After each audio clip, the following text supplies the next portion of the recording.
네, 반갑습니다. 저희는 계속 누가복음을 묵상하고 있는데요.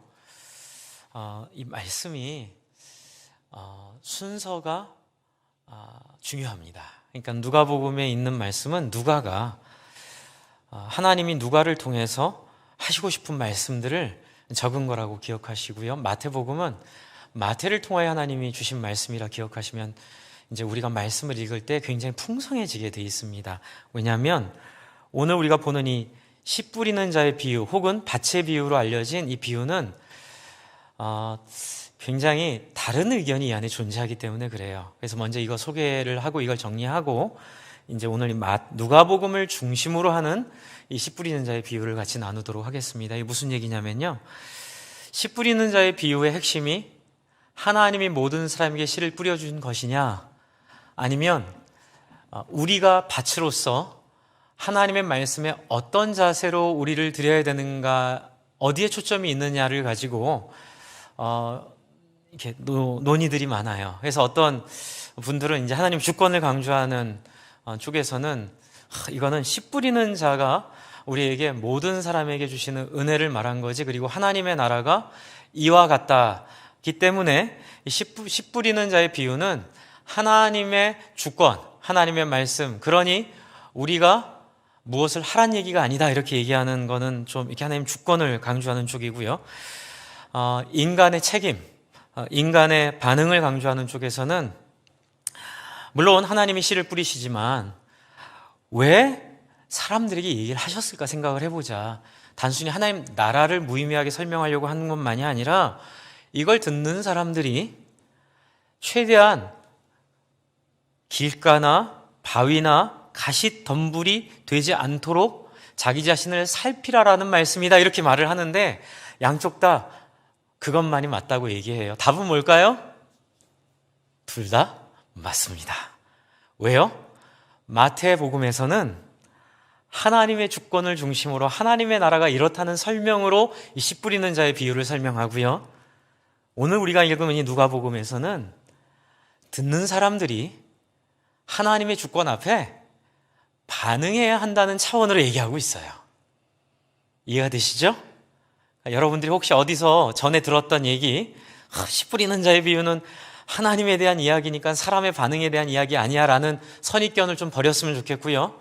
또 이거는 하나님의 뿌림도 중요한데 우리가 무엇을 해야만 된다는 얘기야, 그러니 그 얘기 틀렸어 라는 마음도 버렸으면 좋겠어요.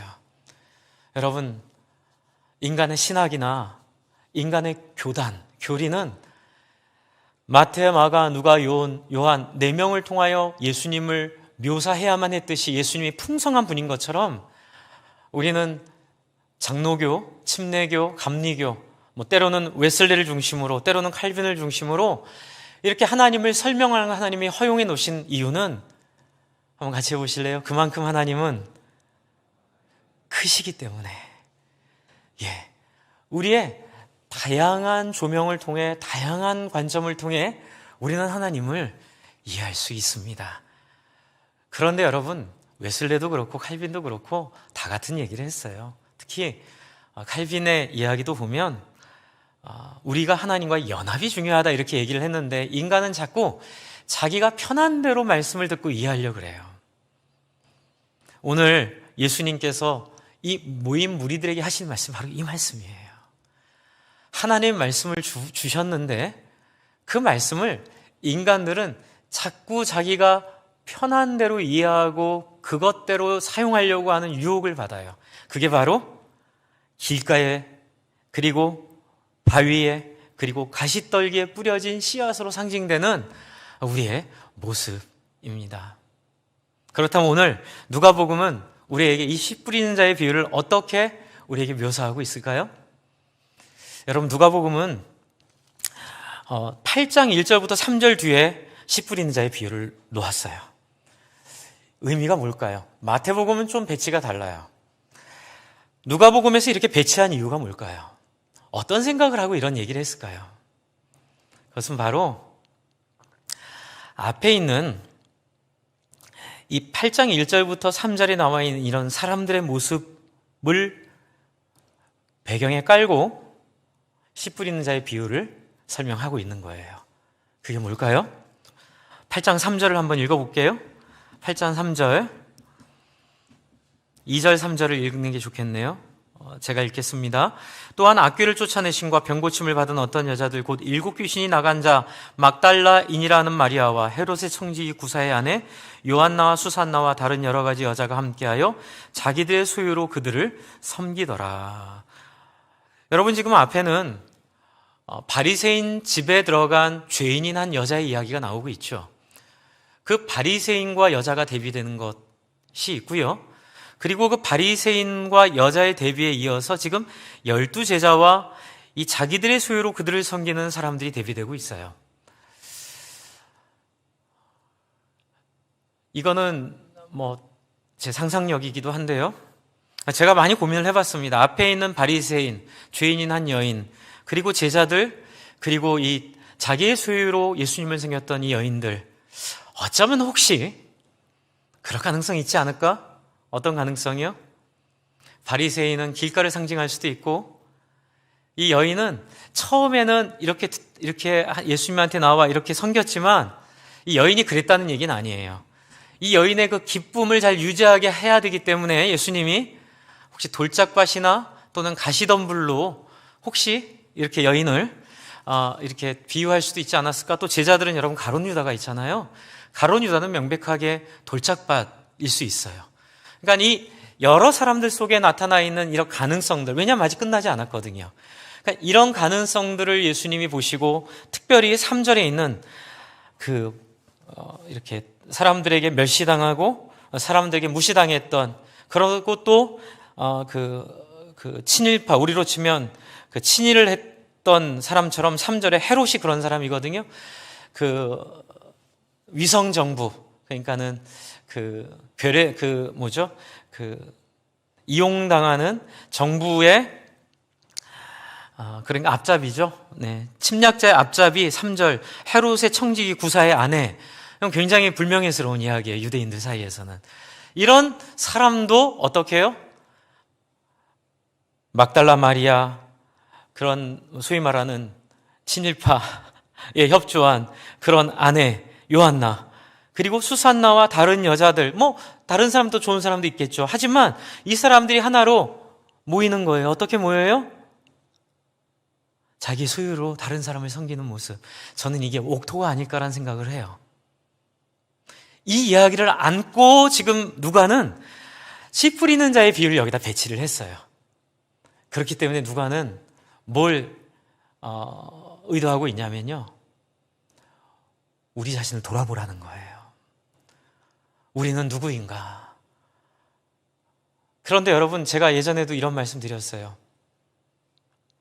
만약 씨 뿌리는 자의 비유가 하나님은 어디나 이렇게 씨를 뿌린다, 그리고 하나님의 주권과 하나님 나라가 이와 같다, 누구에게든지 혜택을 베푼다, 그런데 그게 다라면 저는 읽으면 저는 가시덤불이에요. 저는 가시덤불이더라고요. 제가 그렇게 유혹에 약해요.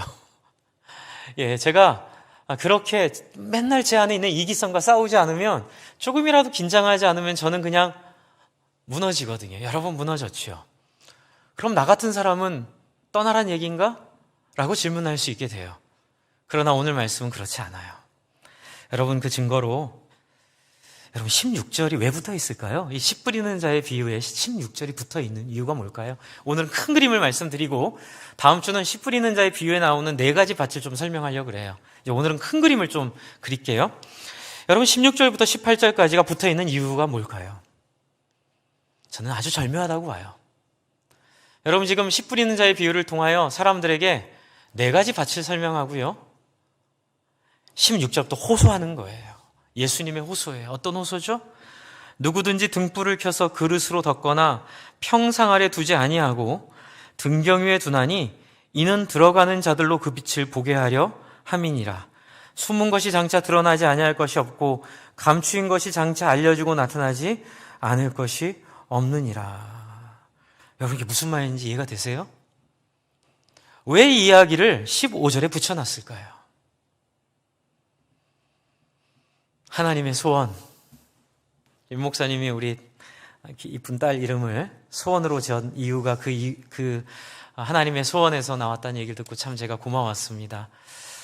네, 윤 목사님은 가장 이렇게 가장 많이 변한 저희 교회 와서 너무너무 귀하게 하나님 앞에서 뭐 이렇게 해서 미안해요 이렇게 표현해서 많이 컸어요.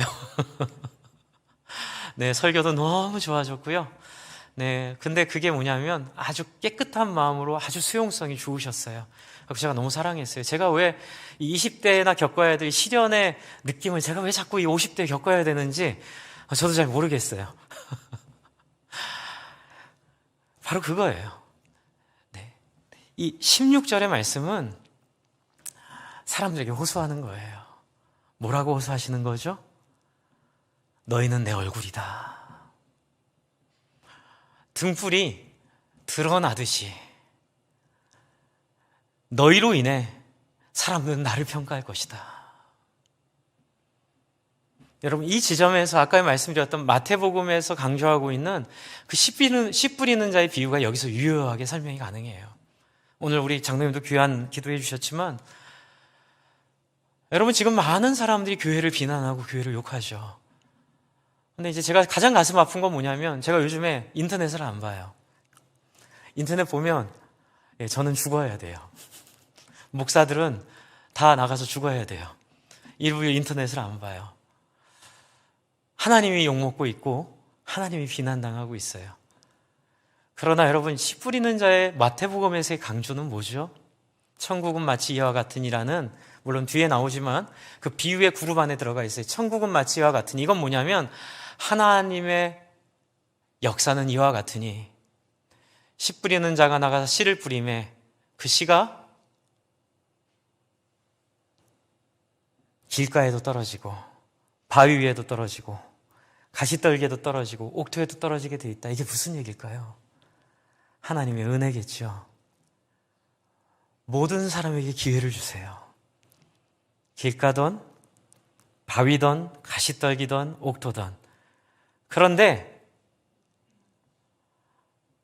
그렇게 씨 뿌림을 받은 사람들이 다 옥토일 수가 없어요. 그래서 교회에 나타나는 부정적인 모습들, 우리의 연약한 모습이 하나님을 정의하진 않아요. 근데 세상 사람들은 그렇게 생각을 하려고 하고 우리도 자꾸 그런 유혹에 빠져요. 교회의 모습을 보고 하나님한테 절망하고. 그건 뭐예요? 하나님을 오해하는 거죠. 하나님 어떤 분이세요? 그런 우리의 부족한 모습이, 우리의 그런 연약한 모습이 하나님의 무능력을 보여주는 게 아니라 마태복음에 의하면 씨 뿌리는 자의 은혜를 보여줘요. 하나님은 가시덤불에도 뿌려주셨고 돌짝밭에도 뿌려주셨고 길가에도 뿌려주셨어요. 그러니 우리의 보여주는 우리의 한계에 있는 모습들, 어려움의 모습들은 하나님의 책임이 아니에요. 오히려 하나님의 은혜이죠. 그럼에도 불구하고, 근데 이 부분을 이해하기 참 어려워하세요. 목사님, 하나님이면, 전지전능한 하나님이면 확 잡아채가지고 그렇게 못하게 만들 수 있잖아요. 여러분, 그랬다면 선악과는 없었어야 돼요. 선악과가 상징하는 가장 결정적인 자리는 뭐냐면 하나님의 자유의지를 우리에게 허락하셨다는 거예요. 저는 이 지점이 너무나 감격스러워요. 제 신앙이 어느 순간 이렇게 불교에서 말하는 해탈같이 이렇게 문이 활짝 열리게 된 계기가 뭐냐면요, 바로 그 선악과를 이해하면서부터예요. 그전에는 성경이 너무 이해가 안 되고 도대체 이 교회의 상황들을 이해할 수가 없었는데 선악과를 이해하면서부터 하나님 너무 좋아하시는 거예요. 하나님이 너무 위대해 보이는 거예요. 그것과 동시에 내가 가져야 될 책임에 대한 두려움이 생기기 시작하더라고요. 왜요? 하나님이 나를 하나님으로 대우해 주셨기 때문에 그래요. 여러분, 이 마음 아세요? 여러분, 씨 뿌리는 자의 비유가 보여주고 있는 가장 결정적인 자리 중에 하나는 하나님이 돌짝밭에게도 가시덤불에게도 길가에게도 당신의 이름이 모욕당할 수 있음에도 불구하고 한번 해보시는 거예요. 누구라도 살려낼 수 있다면. 그리고 교회에 나타나는 그 수많은 부정적이고 그 수많은 세상 사람들이 우리를 비난하고 욕하는 것은 결코 하나님의 몫이 아니에요. 그런 사람임에도 하나님이 기회를 주셨고 그런 사람임에도 하나님이 불러주셨지만 어떻게 해요? 하나님의 은혜를 저버린 거예요. 여러분, 그래서 누가복음 16절에는 이 얘기를 해요. 8장 16절은 누구든지 등불을 켜서 그릇으로 덮거나 평상 아래 두지 아니하고 등경 위에 두나니 이는 들어가는 자들로 그 빛을 보게 하려 함이라. 숨은 것이 장차 드러나지 아니할 것이 없고 감추인 것이 장차 알려지고 나타나지 않을 것이 없느니라. 이 말이 뭐예요? 너희가 나중에 다 드러나게 될 것인데 어떤 사람으로 드러날래? 그리고 하나님의 소원을 18절에 말씀하셨어요. 여러분, 18절이 이거는 이번에 깨달았어요. 제가 너무 재밌어요. 목회가 설교가 저는 너무 좋아요. 날마다 하나님이 발전하게 하시는 그 문들을 열어주시는 걸 누리면서 너무 감사하죠. 18절은 이번에 제가 얻은 굉장히 큰 빛이에요. 우리 한번 18절을 읽어볼까요? 같이 읽겠습니다. 시작. 그러므로 너희가 어떻게 들을까 스스로 삼가라. 누구든지 있는 자는 받겠고 없는 자는 그 있는 줄로 아는 것까지 빼앗기리라 하시니라. 제가 아까 전에 양쪽 다 맞다 그랬죠.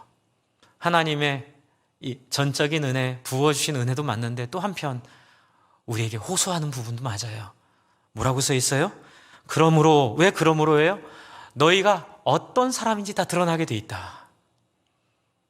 그렇게 됐을 때 하나님의 소원은 뭐예요?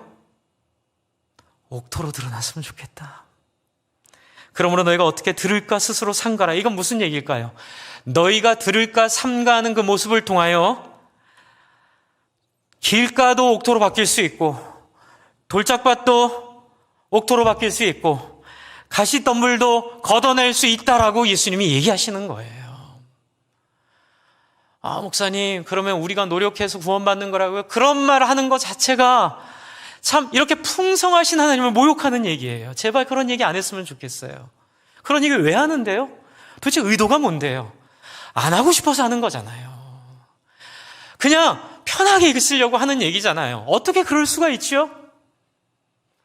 어떻게 이 하나님의 열심과 하나님의 눈물을 보고 어떻게 그런 마음을 가질 수가 있어요?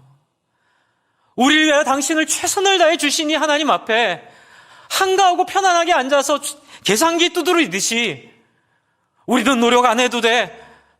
우리는 가만히 있어도 하나님 우리를 구원해 주셔. 우리가 뭘 하려고 하는 게 죄야. 어떻게 그럴 수 있냐고요.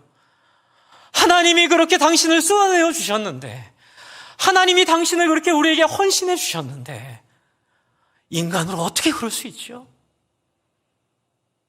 그건 신학이 아니라 비겁함이에요. 그건 신학을 이용한 하나님의 사랑을 모르는 자기 자신을 속이는 속임수에 불과해요. 칼빈도 그렇게 얘기 안 했어요. 어느 누구도 그렇게 얘기한 사람이 없어요. 단지 그러나 역사 때마다 이 귀한 하나님의 말씀을 이용해서 편한 신앙생활, 얼마나 편해요. 여러분 생각해 보세요. 얼마나 편해요.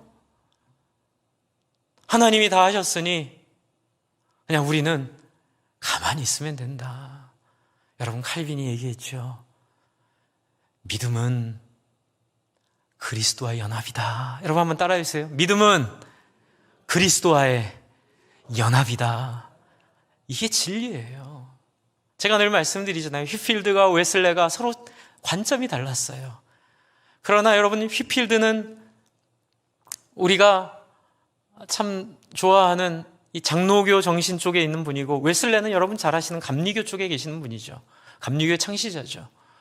근데 이 두 사람이 서로 적용점이 이게 뭐라 그럴까요? 강조점이 달랐지만 여러분, 그 둘은 서로에게 지지 않으려고 최선을 다해 하나님 앞에 자기를 드리고 최선을 다해 자기를 하나님 앞에 헌신했던 사람들이에요. 주 안에 사랑하는 성도 여러분, 혹시 그런 비겁함에 숨어 계시지 않나요?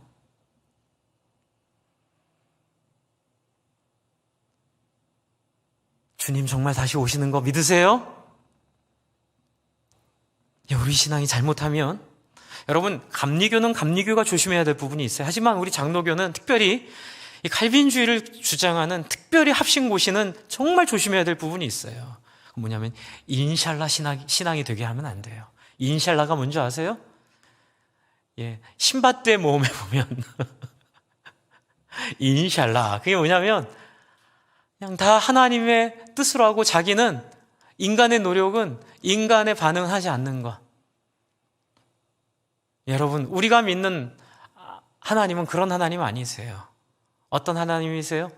자기를 최선을 다해 우리를 위해 주시면서 어떻게 우리에게 호소하시는 거죠. 18절, 그러므로 너희가 어떻게 들을까 스스로 삼가라. 여러분, 이 왜 호소를 안 들으세요? 죄송합니다. 여러분에게 하는 얘기가 아니라 저에게 하는 얘기예요.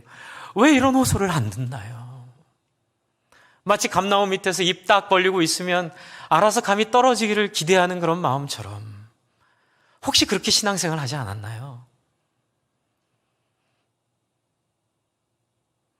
저는 돌아가신 정주영 회장님을 잘 모르지만 그분이 하신 그 한마디는 제 마음에 굉장히 깊이 박혔어요. 해봤어?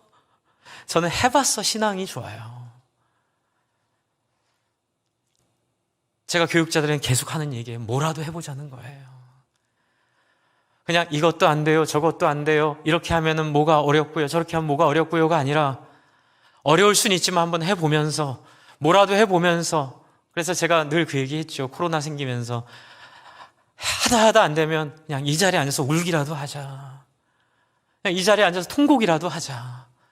뭐라도 해보자. 그 하는 일을 통하여 하나님이 역사하시죠. 왜요? 하나님이 전지전능하지 않아서요? 아니요. 하나님은 전지전능하셔요. 그러나 우리에게 하나님이 당신을 거셨어요. 이 얘기 아세요? 하나님은 전지전능하시는데 우리에게 당신을 거셨어요. 저는 이걸 깨닫는 순간 새로운 세상이 열리더라고요. 여러분, 야구 감독들이 리더십 중에 가장 중요한 리더십이 믿음의 리더십이에요. 투수를 올렸는데 약간 제구가 불안정하고 약간 흔들릴 때에 조급하게 내리면 그 투수는 그 트라우마 때문에 계속 못 던지게 된다고 하더라고요. 그래서 좋은 감독들은 기다리는 거예요. 그리고 옆에서 격려하는 거예요. 여러분, 하나님이 우리를 그렇게 다루세요. 근데 하나님 원하시는 게 하나 있죠. 하기 원하는 사람을 하나님이 쓰세요. 할렐루야. 하기 원하는 사람을 하나님은 모으세요. 제가 지난주까지 계속 말씀드린 게 그거예요. 누가복음의 메시지는 소문을 통해 일하시는 하나님. 어떤 소문이죠? 다다음 주에 또 설교할지도 모르겠는데, 돼지떼가 죽자 사람들이 예수님한테 나아가 간구해요. 저는 거기서 엄청 마음이 힘들었어요. 그들의 운명을 가르는 간구죠. 돼지떼가 빠져 죽었고 그 옆에는 성에 있는 한 사람이 있어요. 근데 사람들이 뭐라고 간구하죠? 떠나달라고. 왜?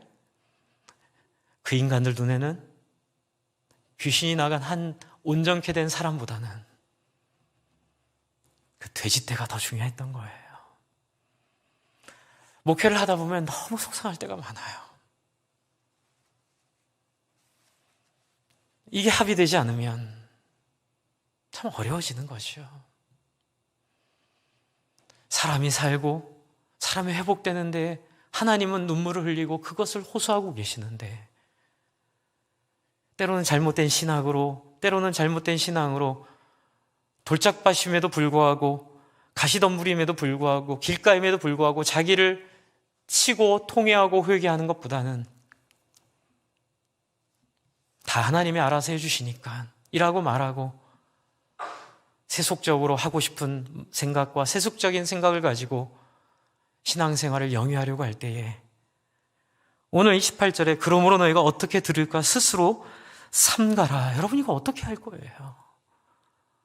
스스로 고민하라고, 스스로 자기를 돌아보라고, 스스로 나의 판단과 나의 결정과 나의 해석과 나의 이 신앙이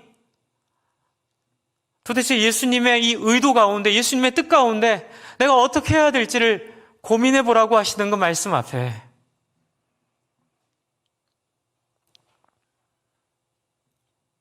영혼보다는 물질, 사람보다는 성공, 이웃보다는 자식, 물론 자식도 중요하지만 우상으로서의 자식을 말해요.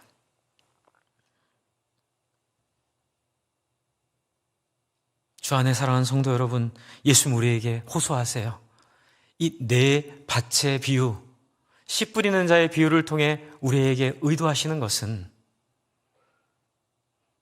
네 자신이 바리새인인지 죄인인 여인인지 제자들인지 아니면 그 뒤에 옥토와 같이, 저는 제가 지난주에 설교드렸잖아요. 기쁨, 이 행복, 그 놀라운 가치를 너희가 발견하고 있느냐? 하나님이 저에게는 그렇게 호소하셨어요. 제가 이 말씀을 묵상할 때, 누가복음 7장과 8장을 묵상할 때 하나님이 너는 누구냐? 바리새인이냐? 예수님에게 용서받은, 근데 이 여인은 지금 처음이잖아요. 그러니까 이 여인은 앞으로 갈 길이 남아 있는 거예요. 그러니까 이 여인은 그 돌짝밭과 같이 또는 가시덤불과 같이 그런 표현이 있죠. 13절, 8장 13절, 바위에 있다는 것은 말씀을 들을 때 기쁨으로 받으나, 기쁨으로 받는 것, 그것이 다가 아니라는 거예요. 어떻게 해야 되죠? 처음 예수를 믿고 이 기쁨 가운데 있는 분들은 옥토가 되기 위하여 15절에 있는 것처럼 좋은 땅에 있다는 것은 착하고 좋은 마음으로 말씀을 듣고 지켜 인내로 결신하는 자다라는 말처럼 착한 마음으로, 정직한 마음으로, 좋은 마음으로 말씀을 듣고 지켜내는 인내가 필요한, 신앙이 필요하다고 이 머리로 향유를 부으며 예수님의 발을 닦인 여인에게 말씀하고 있다고 생각이 드는 거예요. 그리고 제자들 속에는 위험이 도사리고 있죠. 우린 잘 알고 있잖아요. 가룟 유다가 가시덤불에 막혀 예수님을 그 얼마 안 되는 값에 팔아넘겼던 그 가룟 유다를 향한 경고일 수도 있고요. 그러나 저는 이 8장 2절 3절에 나오는 이 여인들은 하나님이 기뻐하시는 모습이라고 보는 거예요. 우리는 다 이와 같이 돼야 돼요. 어떤 사람이요? 죄인이었던 또는 친일파였던 독립군이었던 상관없이 하나님 앞에 회개하고 새롭게 되어 이전에 살던 삶의 방식을 바꾸어내고 어떻게 해요? 자기들의 소유로 그들을 섬기는, 그들의 필요를 돌아보는, 제가 지난주에 말씀드렸죠. 다른 사람의 필요를 돌아보는 신앙. 여러분, 이게 하나님이 선악과를 우리에게 주시면서 우리에게 소원하신 소원이라는 거예요. 다른 사람의 필요를 돌아보는, 내가 필요해서 사는 인생이 아니라, 내가 필요해서 사는 삶이 아니라 다른 사람의 필요를 위해 나를 끌려가고 내가 거기에 순종해가는 그런 놀라운 역사를 하나님이 우리 가운데 호소하고 있는 거죠. 여러분, 그 증거는 4절과 8절에 또 있어요. 8장 4절을 한번 보세요.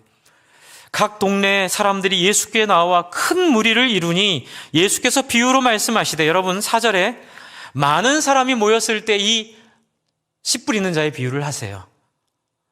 왜 하셨을까요? 하나님이 이렇게 은혜를 주시는 분이다. 만약 거기서 그칠 거였다면 8절을 얘기 안 하셨을 거예요. 하지만 하나님은, 예수님은 사람들을 불러 모으시고 8절을 얘기하세요. 8절을 같이 한번 읽어보겠습니다. 시작. 더러는 좋은 땅에 떨어짐에 100배의 결실을 하였느니라. 이 말씀을 하시고 외치시되 들을 귀 있는 자는 들을지어다. 여러분, 여기서 중요한 게 뭐냐면요, 외치시되예요. 외치시되. 여러분, 예수님이 진실로 진실로 아멘 아멘 이렇게 얘기할 때나 또는 외치시거나 이러면 여러분 빨간 줄로 밑줄 쳐 놓으셔야 돼요. 굉장히 중요한 강조를 의미하고 있어요. 굉장히 중요하다는 걸, 외치는 거 왜 외치는 걸까요? 외치는 이유는 뭘까요? 호소하는 거죠. 어떤 호소요? 행복의 나라로 가는 비결에 대한 호소예요. 여러분, 제가 신앙생활을 도와드리기 위해 여러 가지 고민을 할 때에 제가 얼마 전에 그런 경험을 했어요. 저는 옛날에 이제 옛날 차만 타가지고 그냥 이렇게 다른 차 앞에 주차할 때 왜 우리 중립으로 놓잖아요, 차를. 근데 이제 제 교회에서 감사하게도 이렇게 차를 허용해 주셔서 이제 그 새로운 차를 저 처음 왔을 때 주셨는데 너무 감사하죠. 네. 근데 그 차가 전자동이래 가지고요. 중립에 놓으면 시동이 안 꺼져요. 요즘 나온 차 다 그렇습니다. 시동이 안 꺼지더라고요. 그리고 제가 그동안 너무 고생했어요. 몰라가지고. 그래가지고 막 주차할 데가 없으면 다른 차들은 이렇게 일렬로 주차하는데 저는 교회까지 와서 교회 세워놓고 집에 가고 그랬거든요. 근데 얼마 전에 그럴 리가 없다. 그리고 제가 매뉴얼을 봤어요. 매뉴얼을 봤더니 방법이 있더라고요. 시동 끈 다음에 쉬프트라는 버튼을 누르고 중립으로 놓으면 그냥 밀 수, 그렇죠. 근데 그걸 모르고 3년을 지낸 거예요. 4년을 지낸 거예요. 그래서 제가 지난주에 처음 그렇게 중립 주차를 했습니다. 편하더라고요. 왜 이런 말씀 드리는 줄 아세요? 많은 분들이 신앙생활을 하는데 매뉴얼인 성경을 깊이 안 봐요. 그러니까 자기 감으로, 자기 느낌으로 신앙생활하니까는 신앙생활 하다가 갈등하고 싸우고 상처받고 그러면서 지옥 가운데 살면서도 그걸 신앙이라 착각하고 때로는 인내하며, 근데 성경은 그걸 인내라고 얘기하지 않아요. 그걸 어리석다고 얘기해요. 막 지옥 같은 신앙생활을 인내라고 말하지 않아요. 여러분, 인내는 뭐냐면 성경에서 말하고 있는 그 지혜를 따라 하나님을 따라갔을 때 그걸 이루기 위하여 포기하는 것들을 인내라고 하거든요. 여러분 알고 계세요? 그 매뉴얼을요? 오늘 설교 제목이 듣는 마음에서 시작되는 행복이잖아요. 바로 이게 매뉴얼이에요. 여러분 행복하고 싶으시죠? 저도 여러분 행복하게 되고 싶어요. 그러면 어떻게 해야 될까요? 들을 때 마음을 잘 지키셔야 돼요. 이게 너무너무 중요해요.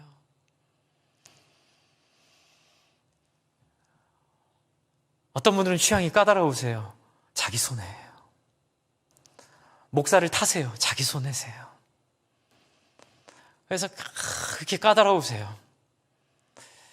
여러분, 저는 제 교수님, 저를 섬겨주신 세 분의 선생님이 계시는데 그 세 분의 선생님이 다 저에게 해주셨던 공통된 얘기가 뭐냐면 바로 누가 말을 전하든 하나님의 말씀이 선포될 때 마음을 활짝 열고 겸손한 마음으로 말씀을 들으라.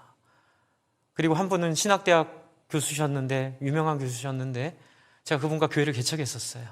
제가 그때 참 인상이 남았던 건 뭐냐면 전도사님들, 학생들을 불러다가 설교를 시켰거든요. 그때 가장 앞자리에 나오셔서 우시는 거예요. 그런데 그렇게 전도사님 설교가 훌륭하진 않았어요. 그런데 그 말씀을 통해 그 이야기 중에 하나라도 정말 하나님이 주신 말씀이 있을까 하여 활짝 열린 마음으로 그 말씀을 받으려는 자세. 여러분, 신앙의 비결은 탁월한 목사에게도 있겠지만 여기에만 있진 않아요. 제가 탁월하다는 얘기는 아닙니다. 탁월하지 못해서 죄송합니다. 그렇지만 여러분에게 달렸어요. 그래서 귀 있는 자는 들으라 얘기하시는 거예요. 하나님은 우리 때문에 당신의 얼굴에 먹칠 당하는 걸 각오하고 우리에게 당신을 거셨어요. 그것에 하나님이 유감이 없으세요. 왜요? 씨를 뿌릴 때 돌짝밭에도 뿌려주시고 가시덤불에도 뿌려주시고 길가에도 뿌려주시고 옥토에도 뿌려주세요. 그러나 여러분, 하나님은 하나 바라는 게 있어요. 너희가 나중에 어떤 사람인지 드러날 텐데 너의 드러남이 부끄럽지 않았으면 좋겠다. 기왕이면 너희의 드러남을 통하여 내가 영광을 받으면 좋겠다. 그 정도 못해드릴까요? 이 하나님의 사랑을 우리가 안다면 그 정도 못할까요? 그분이 그 모욕을 감당하시고 그분이 안 해도 되는 그런 일들을 감당하셨는데 못할 게 뭐가 있죠? 저는 이번 특세가 참 은혜가 있었어요.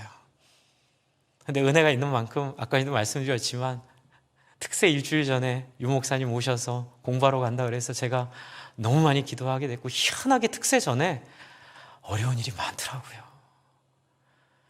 유 목사님이 제 수명 5년을 가져가셨습니다. 네.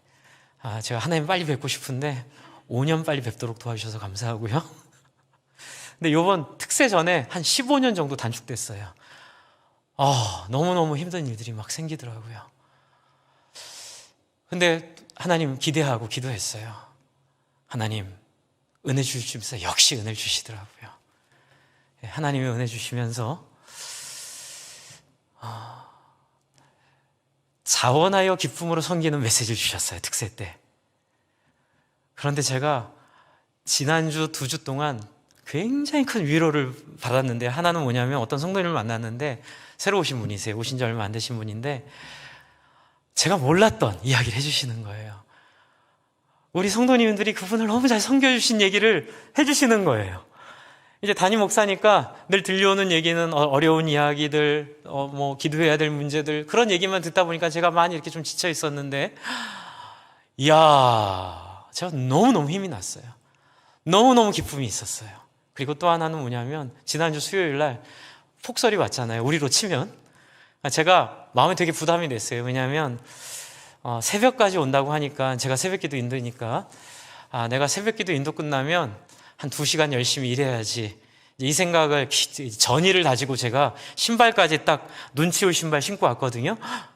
근데 왔는데 완벽하게 앞뒤, 거기다가 옆에 인도까지 다 치워져 있는 거예요. 새벽 4시 50분에.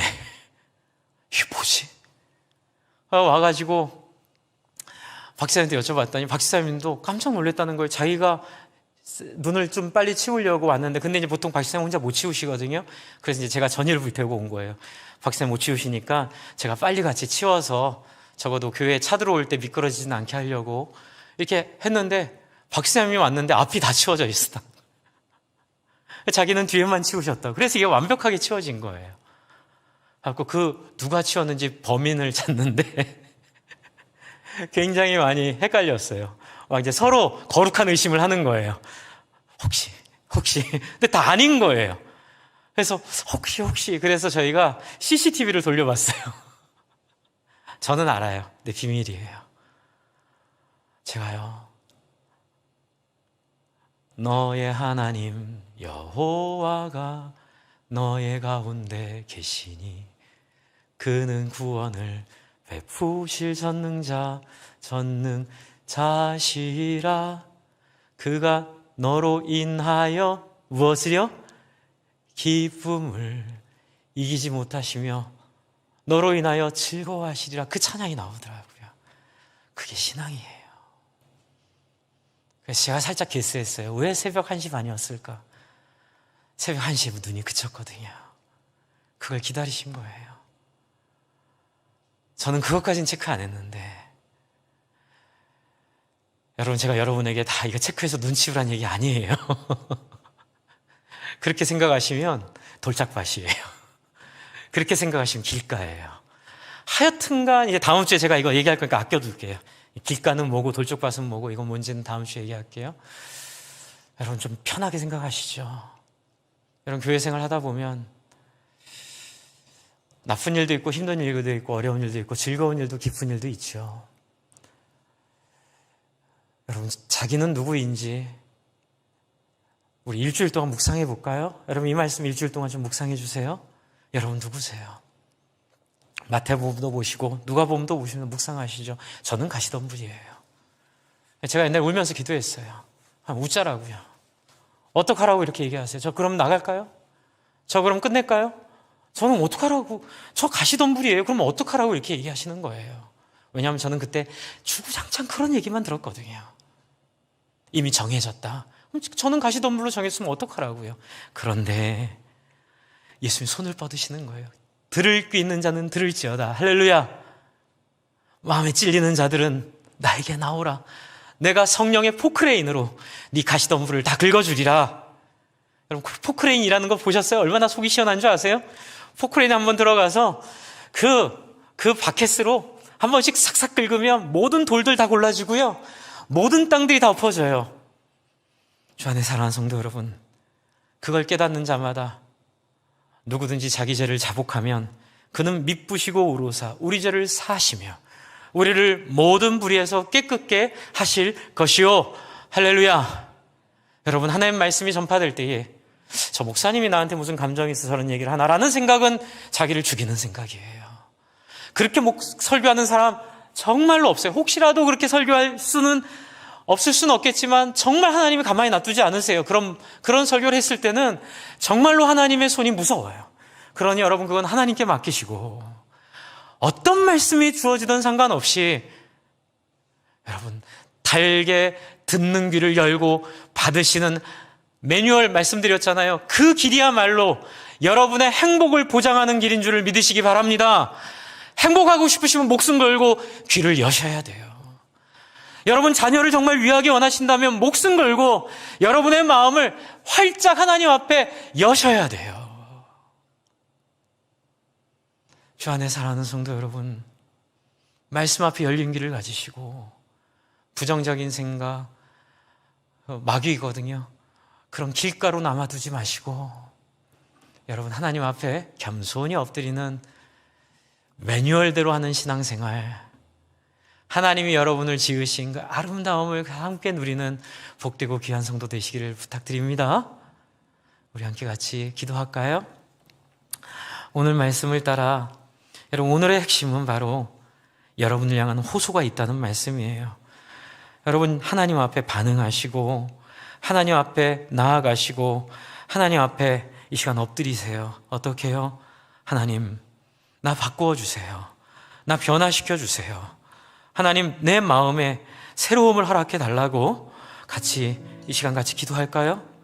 그리고 내가 가지고 있었던 잘못된 신학과 잘못된 생각과 참 하나님을 아프게 해드리는 인간적으로 그러면 안 돼 이런 거 있잖아요. 하나님께 인간적으로 그러면 안 되는 그런 모든 우리의 태도들을 이 시간 회개하고 하나님 앞에 우리 함께 같이 나아가겠습니다. 같이 기도하겠습니다.